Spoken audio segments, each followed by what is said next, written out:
नमस्कार दोस्तों, स्वागत है आपका फिर से हमारे YouTube चैनल पर। मैं हर्ष आपका बहुत बहुत स्वागत करता हूं हमारे YouTube channel HP competitive focus पर। दोस्तों, ये है हिमाचल डो सीरीज़ और आज का जो पार्ट होगा वो होगा पार्ट नंबर 3। इसमें हम बात करेंगे हिमाचल प्रदेश जीके के क्वेश्चंस के बारे में और जितना भी जनरल अवेयरनेस वाला सेक्शन होता है हमारे एग्ज़ाम में HPSSC द्वारा पूछा जाता है उसके क्वेश्चंस के बारे में डिस्कशन करेंगे। तो चलिए शुरू करते हैं हमारा आज का काम। सबसे पहला क्वेश्चन है हमारे पास आज का, Panini lived during the, Panini किस समय दौरान थे। तो यहाँ पे ऑप्शंस हैं 3rd century BC, 4th century BC, 3rd century AD या फिर नन ऑफ दीज। तो इसका सही आंसर क्या होगा हमारे पास? Option number D, none of these, क्योंकि पाणिनि जो है वह इस समय के अनुसार नहीं थे। आगे है हमारे पास next question, which is not included in the 8-fold path of Buddhism. बौद्ध के अष्टांगिक मार्ग में निम्न में से कौन सा शामिल नहीं है। ऑप्शंस हमारे पास है सम्यक आचरण, सम्यक इच्छा, सम्यक वाक या फिर सम्यक चिंतन। तो इसका सही आंसर होगा हमारे पास ऑप्शन बी, जो कि राइट डिजायर, सम्यक इच्छा। नेक्स्ट है हमारे पास, Megasthenes was an envoy of which of the following kings. Megasthenes निम्न में से किस राजा का राजदूत था। ऑप्शंस सेलुकस, सिकंदर, डेरियस या फिर एंटियोकस। तो इसका सही आंसर होगा हमारे पास option A, Seleucus Nicator, Seleucus. अगला क्वेश्चन है, which of the following sultans had greatest number of slaves in his court. निम्न में से किस सुल्तान के दरबार में सबसे बड़ी संख्या में गुलाम थे। ऑप्शंस हमारे पास हैं बलबन, अलाउद्दीन खिलजी, मोहम्मद बिन तुगलक या फिर फिरोज शाह तुगलक। तो इसका सही आंसर होगा option D, Firoz Shah Tughlaq, option D. Next question we have, Bahadur Shah was the last ruler of which of the following dynasties. निम्न में से किस वंश के अंतिम शासक बहादुर शाह थे। ऑप्शंस लोधी, मुगल, सैयद या फिर इनमें से कोई नहीं। तो ये सिंपल सा क्वेश्चन है और इसका आंसर होगा ऑप्शन बी, मुगल वंश।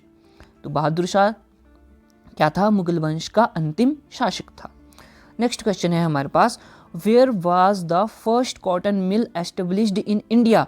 भारत में सबसे पहले कॉटन मिल कहाँ स्थापित हुई। ऑप्शंस सूरत, मुंबई, अहमदाबाद या फिर कोयम्बटूर। तो इसका सही आंसर होगा ऑप्शन बी, मुंबई में। तो ध्यान में बात रखनी है, सबसे पहली कॉटन मिल कहाँ पे स्थापित हुई? मुंबई में। अगला क्वेश्चन है, the original name of Swami Dayanand Saraswati बाज। स्वामी दयानंद सरस्वती का मूल नाम था। ऑप्शंस हमारे पास मूल शंकर, अभिशंकर, गौरी शंकर या फिर दया शंकर। तो इसका सही आंसर होगा ऑप्शन नंबर ए, मूल शंकर, ऑप्शन नंबर ए।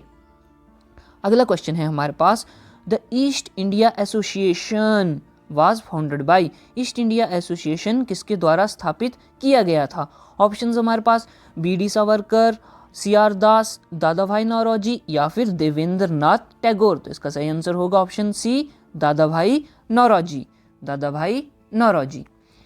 नेक्स्ट क्वेश्चन है हमारे पास, which of the following writs is issued during the pendency of proceeding in a court. निम्न में से कौन सी रिट अदालत में कार्यवाही की लंबितता के दौरान जारी की जाती है। ऑप्शंस देखो, मैंडेमस, सर्टररी, प्रोहिबिशन या फिर क्यूब्रंटो। तो इसका सही आंसर होगा ऑप्शन नंबर सी, प्रोहिबिशन।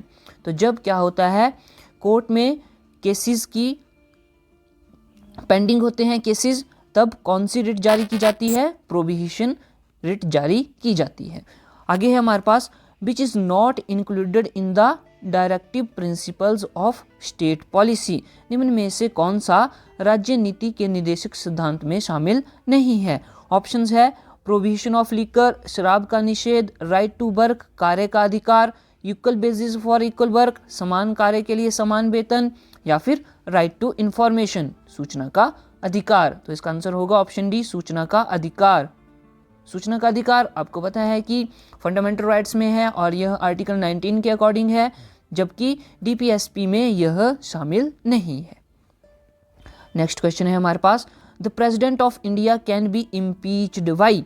भारत के राष्ट्रपति को किसके द्वारा अभियोगित किया जाता है या किया जा सकता है? ऑप्शन है हमारे पास लोकसभा, संसद, पार्लियामेंट, भारत के मुख्य न्यायाधीश, चीफ जस्टिस ऑफ इंडिया या फिर नन ऑफ दीज। तो इसका सही आंसर होगा हमारे पास ऑप्शन नंबर बी, पार्लियामेंट या फिर संसद। आगे है हमारे पास who was the first women in the world to become the prime minister of country? देश की प्रधानमंत्री बनने वाली विश्व की प्रथम महिला कौन थी? तो यहाँ पे क्वेश्चन ध्यान देने वाला है कि यहाँ पे पूछा है विश्व की प्रथम महिला प्रधानमंत्री कौन बनी या कौन थी? हमारे पास ऑप्शंस हैं मार्गरेट थैचर, इंदिरा गांधी, श्रीमावो भंडार नाइके या फिर नन ऑफ दीज। तो इसका सही आंसर क्या होगा हमारे पास? ऑप्शन नंबर सी, श्रीमावो भंडार नाइके, ऑप्शन सी। यहाँ पर क्या है कि ज़्यादातर स्टूडेंट्स क्या करेंगे, इंदिरा गांधी पे टिक लगाएंगे क्योंकि उन्होंने ये जो की वर्ड है यहाँ पे वर्ड विश्व, उस पर ध्यान नहीं दिया। तो इस प्रकार की गलती से हमें एग्जाम में बचना है। नेक्स्ट क्वेश्चन है हमारे पास the largest area wise Lok Sabha constituency in India is? Bharat में सबसे बड़ा विस्तार अनुसार लोकसभा का चुनाव क्षेत्र है।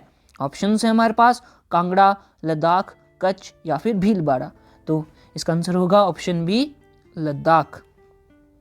अगला क्वेश्चन है हमारे पास which of the following is not a Panchayati Raj institution? निम्न में से कौन सा पंचायती राज संस्थान नहीं है? ऑप्शंस देखेंगे ग्राम सभा, ग्राम पंचायत, पंचायत समिति या फिर ग्राम कोऑपरेटिव सोसाइटी। तो आपको पता है कि पंचायती राज जो है वो 3 टायर होता है, जिसमें कि क्या क्या होता है, ग्राम सभा होती है, ग्राम पंचायत होती है और पंचायत समिति होती है। तो यहाँ पर ऑप्शन नंबर डी सही हो जाएगा, यह एक पंचायती राज इंस्टीट्यूशन का हिस्सा नहीं है। आगे है हमारे पास Sundarbans of eastern India is an example of? Bharat के पूर्वी क्षेत्रों के सुंदरबन उदाहरण हैं। किसके उदाहरण हैं? ऑप्शन देखेंगे forest ecosystem, mangrove ecosystem, grassland ecosystem या फिर मैराइन इकोसिस्टम। हिंदी में वन पारितंत्र, मैंग्रोव पारितंत्र, घास के मैदान का पारितंत्र या फिर समुद्री पारितंत्र। तो इसका आंसर होगा ऑप्शन बी, मैंग्रोव इकोसिस्टम या मैंग्रोव पारितंत्र। नेक्स्ट क्वेश्चन है हमारे पास the green revolution in India has contributed to? Bharat में हरित क्रांति के योगदान क्या है? ऑप्शन है हमारे पास inter religion inequality, inter crop inequality, inter class inequality या फिर ऑल ऑफ दीज।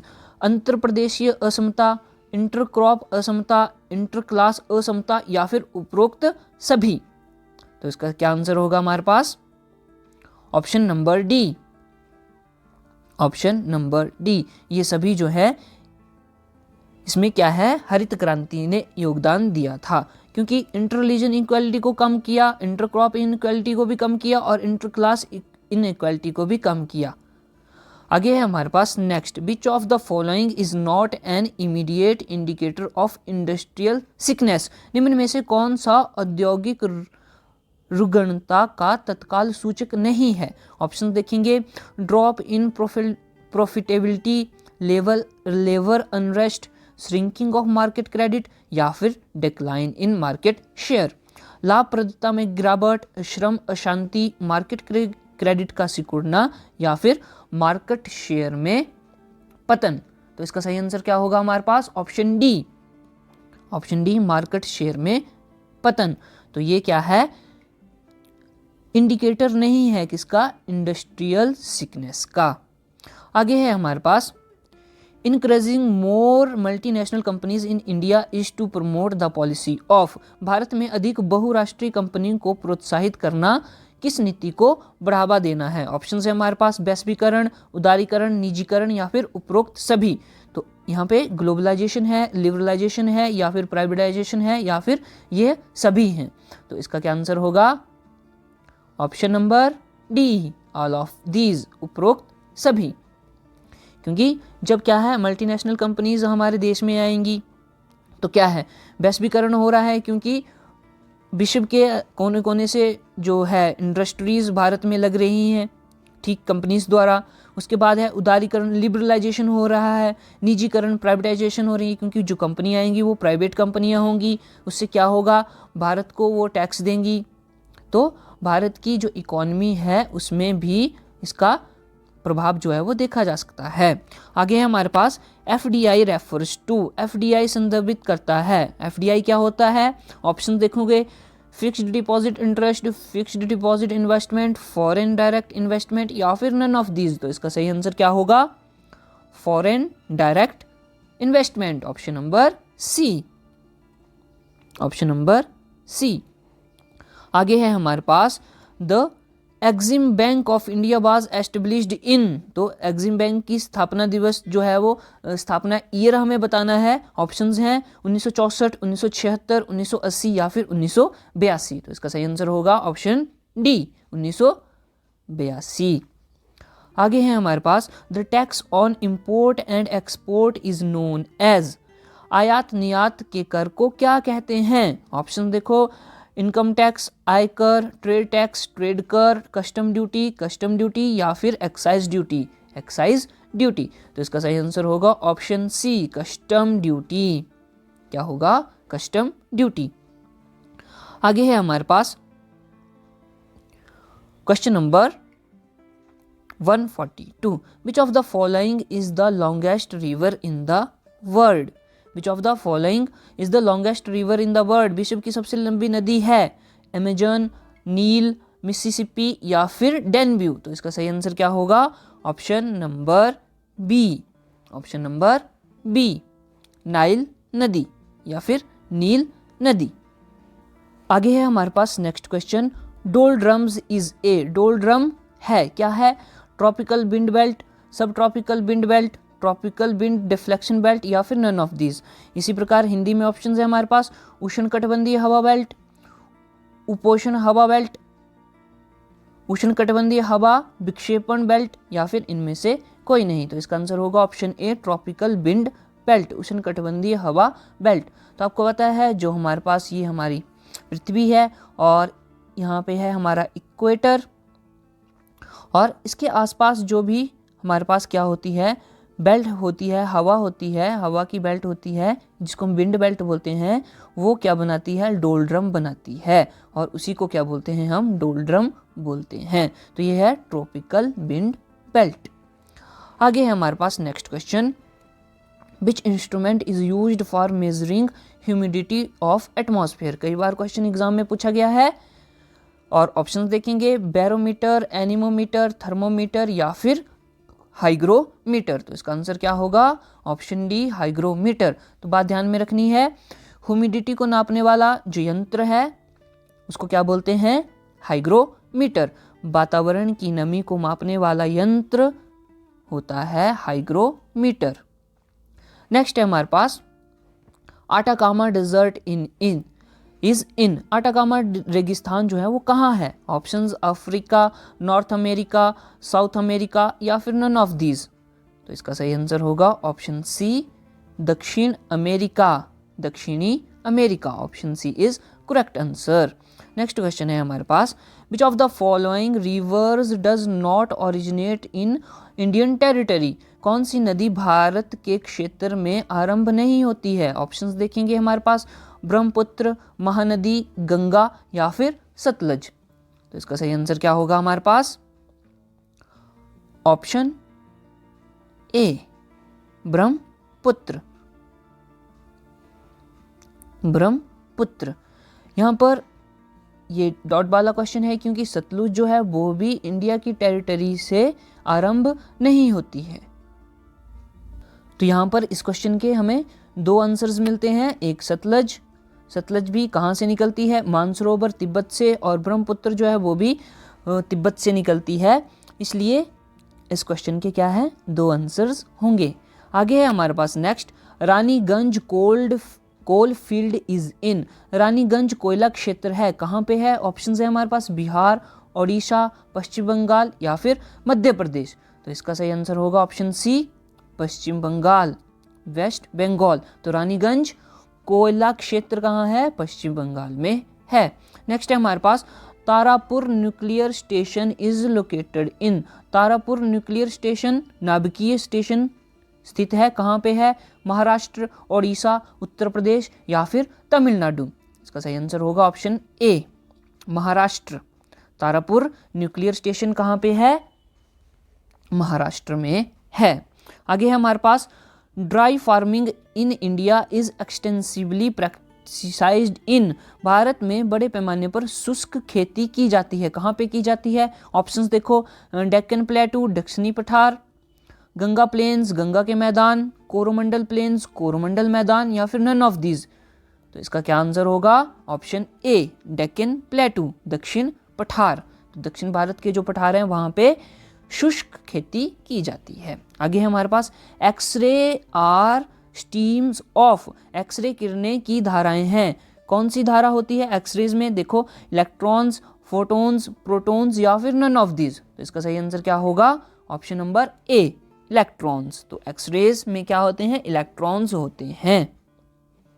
आगे है, colours of thin film are due to? Thin film में रंगों की वजह है, क्या है? ऑप्शंस देखो, डिस्पर्शन ऑफ लाइट, प्रकाश का परिक्षेपण, इंटरफेरेंस ऑफ लाइट, प्रकाश का व्यक्तीकरण, अब्जॉर्प्शन ऑफ लाइट, प्रकाश का अवशोषण या फिर स्कैटरिंग ऑफ लाइट, प्रकाश का प्रतिकिरणन? तो इसका क्या आंसर होगा? Option number B, interference of light. Interference of light, उसी की वजह से जो हमारे पास थिन फिल्म होती है वो कलर्स, उसमें कलर्स दिखाई देते हैं रेनबो की तरह। आगे है हमारे पास, insulin is secreted from? Insulin का श्राव होता है, कहाँ से श्रावित होता है इंसुलिन? ऑप्शंस हैं, पेनक्रियाज यानी कि अग्नाशय, लीवर यानी कि यकृत, थायराइड यानी कि थायराइड या फिर एड्रिनल ग्लैंड, एड्रिनल ग्रंथि? तो इसका सही आंसर होगा ऑप्शन ए, पेनक्रियाज। कहाँ से? पेनक्रियाज से। तो पेनक्रियाज में बीटा सेल्स होते हैं, वहाँ से क्या है? पेंसुलिन जो है वो सिक्रीट होती है। आगे है हमारे पास next question, beriberi is caused due to? Beriberi किसकी वजह से होता है, किसकी कमी से होता है? ऑप्शंस हमारे पास, vitamin A, vitamin B, vitamin C या फिर विटामिन डी? इसका सही आंसर होगा option number B, vitamin B या फिर विटामिन बी। याद रखना है, विटामिन बी यानी कि बेरी बेरी। विटामिन बी की कमी से क्या होता है? बेरी बेरी रोग होता है।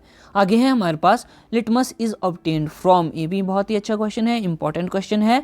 लिटमस किसमें प्राप्त होता है? ऑप्शंस देखेंगे, बैक्टीरिया यानी बैक्टीरिया, फंगी यानी कि कवक, एल्गी यानी कि शैवाल या फिर लाइकन यानी कि लाइकन? तो इसका सही आंसर होगा option D, lichen. Option D, lichen. आगे है हमारे पास, दोस्तों आगे बढ़ने से पहले हम आपसे बोलेंगे कि सब्सक्राइब करिए हमारा चैनल और साथ में शेयर करें हमारी वीडियो। तो अगला क्वेश्चन है हमारे पास, who was the first chief minister of Himachal Pradesh? बहुत ही आसान सा क्वेश्चन है, इसका आंसर सभी को पता होगा, doctor Y S Parmar. Doctor Y S Parmar. और ये कब बने थे ये आपको कमेंट में बताना है। सबसे पहले doctor Y S Parmar chief minister या फिर मुख्यमंत्री कब बने थे हिमाचल प्रदेश के? आगे है हमारे पास, the total geographical area of Himachal Pradesh is? Himachal Pradesh का कुल भौगोलिक विस्तार कितना है? ऑप्शंस है हमारे पास, 55,073 square kilometre, 55,373 square kilometre, 55,673 square kilometre या फिर नन ऑफ दीज? तो इसका सिंपल आंसर होगा option number C. Option number C. आगे है हमारे पास next, the headquarter of Lahaul Spiti? Lahaul Spiti का मुख्यालय कहाँ है? ऑप्शंस हमारे पास, काजा, कल्पा, केलोंग या फिर पांगी? तो इसका सही आंसर होगा Keylong. Keylong is correct answer. Next है हमारे पास, Gumma and Darang are famous for? Gumma और दरंग किसके लिए फेमस हैं? रॉक साल्ट, जिप्सम, लाइमस्टोन या फिर स्लेट? तो आपको पता है गुम्मा और दरंग की खानों में क्या है? नमक पाया जाता है। तो इसका आंसर होगा ऑप्शन नंबर ए, रॉक साल्ट। Rock salt. तो दोस्तों ये था हमारा आज का सेशन। उम्मीद करता हूँ कि आपको पसंद आया होगा। दोस्तों जाने से पहले एक बार सब्सक्राइब करें हमारा चैनल और साथ में शेयर करें हमारी वीडियो। ये था हिमाचल डोज का एपिसोड नंबर 3। ऐसी ही वीडियो हम आपके लिए लेके आते रहेंगे। मिलते हैं नेक्स्ट वीडियो में, तब तक के लिए टेक केयर।